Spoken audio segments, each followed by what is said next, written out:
오늘 초하루거든요. 혹시 오늘 아침에 차트 보신 분 계세요? 초하루인 것 같아요? 아닌 것 같아요? 그런 거 모르고 있지. 초하루인지도 몰랐어. 우리 저기 달력 동양식으로 하면 초하루인데 네. 지금 우리 차트에서는 아직 초하루가 아니거든요. 그래서 오늘 밤 11시 넘어야 저기가 바뀌어요. 눈으로. 그러니까 실질적으로 이따가 그 하늘을 보면 하기야 뭐 보이지도 않겠지. 그 몸이니까. 그래서 오늘 같은 날은 우리가 이제 뭐가 있냐면 태기를 하는 걸로 보면 저기 사자자리이면서 보이드가 아니거든요. 아니지만 전체적인 에너지로는 실질적으로 조금 다운되어 있는 거예요. 그래서 아마 사람들이 이렇게 다 보기에 저기 오늘의 에너지가 사자자리 에너지, 그러니까 이 에너지 자체가 사자자리인 사람들, 불의인 사람들조차도 평상시에 그런 느낌하고 조금 다를 거라는 거지. 금음이라서. 그렇죠, 금음이니까. 그러면 이제 우리가 이렇게 차트를 볼 때 저기 태양을 기준으로 해서 보냐, 이제 달을 기준으로 해서 보냐, 이제 이런 것도 있는데 다 이제 행성에 따라서도 보거든요. 그런데 제가 오늘 이제 새벽에 4시에 일어나가지고 저기 기도를, 저 집에서 항상 새벽에 기도하거든요. 그러고 나서 초하루니까 딱 저는 또 종로에 가서 기도를 해요. 저희 사무실에도 저만을 했기 때문에. 그래가지고 6시에 이제 종로를 가야지 하고 딱 차트를 보는 순간 뭐야 이거 오늘 초하루 아닌 거야? 딱 이런 거야. 그래서 조금 갈등을 했지. 갈까 말까 하다가 갔다 왔어요. 왜냐면 이제 제가 계속 초하루에는 저기 종로 가서 기도를 하고 오거든요. 그래가지고 아침 일찍 갔다가 그러고 나서 지금 여기 왔는데 일단 전반적인 에너지는 이제 11시. 그래서 몇 시쯤에 이게 바뀌나 하고 봤더니 밤 11시 넘어서 바뀌더라고요. 그래가지고 그때쯤 그렇구나. 근데 이제 저 선생님이 한 2주 전에 저한테 저기 이사를 가려고 하는데 태기를 해달라고 한 거예요. 이사 날짜를 태기를 해달라 그랬는데 제가 저기 태기를 할 때는 항상 개인 차트를 보고 하거든요. 개인 차트를 보고 해야지. 우리가 보통은 저기 한국식으로 하면, 동양식으로 하면 손 없는 날 해가지고 하잖아요. 근데 그렇게 하면은 손 없는 날, 요거는 전체적인 에너지고 그 사람의 에너지를 보고 해야 돼요. 그래가지고 제가 2주 전에 저기를 했는데 그냥 저기 아이루나만 보고 하면 그 선생님이 양자리이시기 때문에 아이루나 하면 오늘이 사자자리하고 맞는 날이거든요. 그런데 제가 개인 차트를 딱 보고 저기를 다 떠나서 이게 저기를 떠나서 선생님 저기 9일날 하세요 이렇게 얘기를 한 거야. 9일날 해라 그렇게 얘기를 했는데 봤더니 어차피 오늘은 실질적으로 에너지가 바뀌지 않았더라고. 그러니까 9일로 잡아준 게 맞았던 거예요. 8일로 잡았으면 금음에 가는 거지. 우리 저기 별자리 상으로 보면. 근데 이제 저기 동양식으로 보면 오늘이 초하루인데 보통은 초하루 때는 한국식으로는 안 가나 봐. 왜 나보고 전화가 온 거예요. 야 저기 하는데 이삿짐 센터에서 저기 월요일날 간다고 하니까 그날은 널널하대. 그 전에 갔어야 되는데 그날은 널널하대 그러는 거야. 너 왜 이렇게 날 잡았어? 이거 물어보더라고. 선생님 다 상관이 없다. 선생님 차트를 보고 한 거기 때문에 순수하게 선생님한테 맞춰서 태기를 해드린 거다. 그렇게 해가지고 했는데 봤더니 역시 태기를 잘 해드린 거지. 그래서 내일 이사가 진짜 초하루예요. 내일이 초하루인데 왜 그렇게 하냐면 우리는 새로운 거나 뭔가 할 때 빛이 들어올 때 해야 되거든요. 근데 그 몸은 완전히 빛이 없는 시기잖아요. 그러니까 그때 이제 뭔가 아주 중요한, 이사는 되게 중요한 거거든요. 근데 이제 한국식의 해석은 또 다르더라고. 이거 어떻게 왜 안 되지?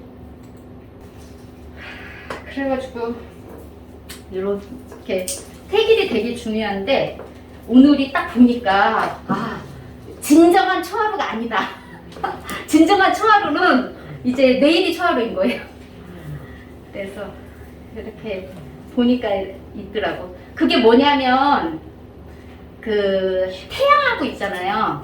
태양을 기준으로 해가지고 달이 한 바퀴 삥 도는데 약 28일에서 29일 정도 걸려요. 그런데 그게 이제 만나는 시점. 그래서 지금은 태양 기준으로 해서 태양 뒤쪽에 있거든요. 거의 뒤쪽에 있어요. 근데 얘가 이제 지나가야 되거든요. 그럼 새로운 유문이 생기는 거예요. 그런데 지금은 아직은 아니다.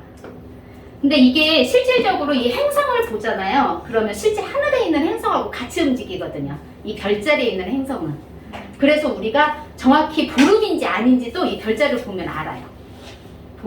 우리는 정말 그냥 달력만 보고 보름이구나 이렇게 생각하고 초하루구나 이렇게 생각을 하는데 실제 별의 운행을 보면은 보여요. 그래서 약 하루 정도 틀려요. 실질적으로 보름 때도 완전한 보름이 아니거든요. 근데 정말 완전한 보름이 되면 정확히 만나요. 어포지션으로. 이렇게 되어 있다. 잘 쉬셨죠? 일주일 쉬었는데 되게 많이 쉰 것 같아. 다음 주부터는 고급반 수업 할 거거든요. 아마 안내 갈 거예요, 저희. 그래서 다음 주부터 수업 있을 거고요. 일단 이제 오늘은 화성 뒷부분 지난번에 안 했던 거 하고요. 화성의 기능이 욕망과 의지와 육체 에너지를 표출하는 기능이고 이 기능에 화성의 기능에 어떠한 에너지를 쓰냐 그거는 별자리가 나의 화성의 사인이 뭐냐에 따라서 내가 쓰는 에너지가 달라지고요. 그 다음에 이 화성이 있는 영역에서 내가 그 영역에 에너지를 많이 쓰는 거예요. 그러면 화성의 별자리는 내가 쓰는 에너지의 스타일을 보여주고요. 그리고 영역은요, 그 영역에서 하우스는 그 영역에서 내가 에너지를 쏟는 거예요. 우리는 많은 12개의 영역이 있지만 모든 영역에서 내가 에너지를 쓰진 않거든요. 그런데 화성이 있는 하우스의 영역에서는 내가 화성과 같은 열정을 쏟는 거예요. 그렇게 해서 해석을 한다. 이렇게 보면 되고요. 그래서 화성이 캐프리컨이었을 때 화성이 캐프리컨인데 캐프리컨은 주인별이 토성이거든요. 그러면 토성인데 화성은 우리가 욕망과 육체 에너지 표출하는 기능인데 토성 자체는 기본적으로 나의 욕망이 늦게 발현을 해요. 하지만 발현이 늦게 되지만 토성이다 보니까요 굉장히 자기가 욕망을 알아차린 이후에는 그 욕망을 성취할 때까지 끈기를 가지고 한다. 그러니까 화성이 염소 자리였을 때도 화성의 기능이 나쁘지 않은 거예요. 좋은 거예요. 내 욕망이 제대로 표출이 됐을 때 나의 육체 에너지가 건강해 보이거든요. 그래서 우리 지난번에 화성 기능 했을 때 화성이라는 거는 나의 욕망인데 욕망 성취가 되면은 이 사람이 건강해 보이고 활력이 있어 보이고 그런데 자기 욕망이 성취가 안 되면 희망이 하나도 없어 보여요. 근데 염소 자리 자체는요 처음에는요 내 욕망이 있나 없나 이렇게 생각을 해요. 그리고 내 욕망이 뭐인지 잘 모를 수도 있어요. 그리고요 옆에서 봐도요 왜 이렇게 이 사람은 느릿느릿 움직여? 이렇게 생각할 수 있는데 실질적으로 이 사람은요 염소 자리의 성향 자체가 자기가 뭔가를 표출을 하고 성취하기 위해서 그 목표물을 보고 나서 끈질게 보고 나서 그 다음에 낚아채거든요. 그게 염소 자리 성향이에요. 그런데 욕망이 염소 자리로 들어가 있기 때문에 그러한 욕망 성취를 할 수 있는 에너지가 있다라는 거지. 에너지가 염소 자리였을 때 그렇다. 그래서 이 화성 염소 자리는 즉 염소 자리의 키워드가 보면은 극기한다, 가르친다, 훈계한다. 그리고 전통을 중요시하고요, 가족 중심적이고, 그리고 시스템 구축하는 거 잘하고요, 성취와 뭔가 달성하는 걸 잘해. 그러면 이 화성 나의 욕망이 뭔가가 그 딱 포착이 됐다라고 하면 성취하고 달성할 때까지 끈질기게 한다는 거지. 요거가. 그리고 이제 여기 보면은 권위적인 태도로 자제력을 발휘하면서 진지하고 신중하게 자신을 주장한다는 거죠. 그러면 권위적인 태도는요 염소자리 성향이기 때문에 권위적인 태도가 있는 거예요. 그리고 자제력도 마찬가지야. 이것도 염소자리이니까 이렇게 되고, 지금 위에 키워드는 전부 다 염소자리의 성향이 이렇게 나오는 거예요. 그래서 진중하게 계산하고 계획한 다음에 결단을 내린다. 염소자리 함부로 행동하지 않거든요. 그러니까 뭔가가 그 계획을 한 다음에 움직이는 거예요. 그러면 보통 양자리가 봤을 땐 답답한 거야. 양자리는요 계획을 하기 전에 막 일목요연하게 계획하지 않거든요. 내가 생각한 거 바로 움직여. 그런데 양자리가 보는 염소자리는 답답하지만 실질적으로 그 염소자리 자체는 자기가 하다가 실패하는 게 싫은 거예요. 그래서 정확히 계획을 세워놓고 움직이고 싶은 거예요, 이 사람들은. 그게 서로 다른 거예요. 양자리는 하다가 실패해도 그래 나의 능력은 여기까지야 라고 하고 바로 포기하는데, 염소자리를요 실패 자체가 싫으니까 처음부터 그렇게 도전하지 않는다는 거지. 그래서 욕망을 추구하는 방식이 견실하고 끈질기고 주로 전통적인 방식을 따릅니다. 성충동이 현실적이고 강하지만 자제력이 있습니다. 왜냐하면 여기 성충동이라는 거는 화성이라는 그 행성 자체가 성적 욕구를 보여주거든요. 그런데 성적 욕구가 해소가 됐을 때도 건강해 보이거든요. 그런데 그 충동이 언제 일어나냐? 사인별로 다 성충동이 일어나는 방식이 다른데, 이 염소자리 자체는 권위적으로 자기를 권위를 내세우려고 하는 방식으로 성적 충동을 일으키는 거예요. 권위. 그래서 염소자리는 그런 성향이 있다. 그리고 권위에 저항할 때 화가 난다. 이 사람들. 화내는 방식이잖아요. 이 사람들. 화성 자체가 화내는 방식이거든요. 보수적인 위치에 있을 때 존중을 해줘야 되는데 그렇지 않았을 때는 분노를 느낀다. 이 사람들 굉장히 보수적인 사람이에요. 그래서 아무리 나이가 어린 사람이라 할지라도 연상연하 커플 있죠. 그런데 연상연하에서 남자가 굉장히 연하임에도 불구하고 그 남자가 그 염소자리 화성이다 라고 하면은 서로 딱 사귀게 되면은요 어른처럼 행동해요. 이 염소자리이기 때문에 그렇다.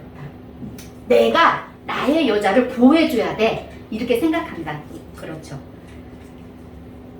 그래서 이렇게 되고, 염소자리는 아버지와 잇사람과 관련이 있기 때문에 잇사람과 아버지에 관련된 말썽이 있을 수 있다. 이렇게 되어 있어요. 아버지하고 관련된 말썽이 있을 수 있다.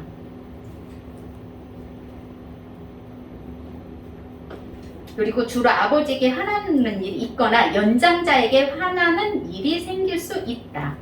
그러면 이제 화성이 10번째 하우스에 있다. 10번째 하우스에 있는데 10번째 선에 딱 붙어 있어. 그러면 이 사람 자체는요 10번째 하우스 자체가 염소자리 하우스거든요. 염소자리 하우스에서 그렇게 있는데 이 사람은 10번째 하우스에 자기 에너지를 쏟아요.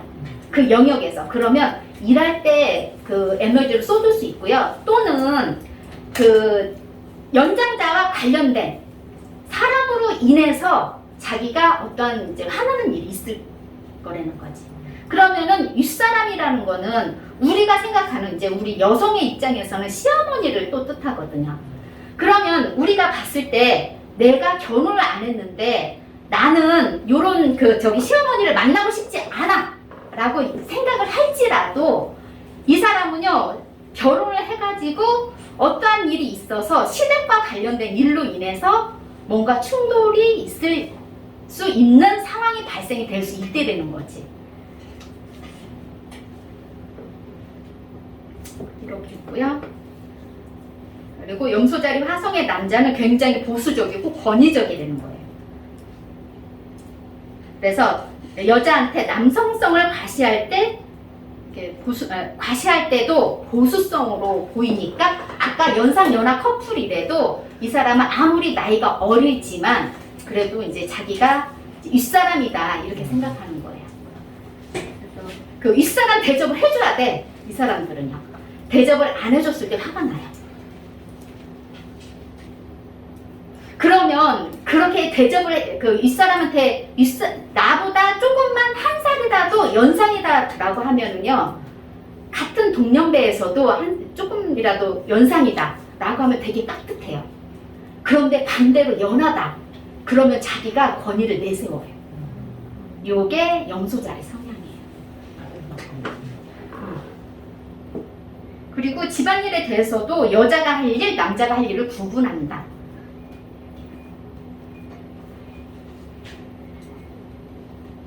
그리고 염소자리 화성은요, 남성성을 드러낼 때 전통적인 아버지상으로서 힘들 때 기대게 해요. 힘들 때 기대게 해준다. 여기 분노하는 방식도 은근하게 분노를 할 수도 있고요. 아니면은 이제 권위를 내세우면서 분노를 할 수 있는 거. 이렇게 염소자리. 염소자리에서 질문 있으세요?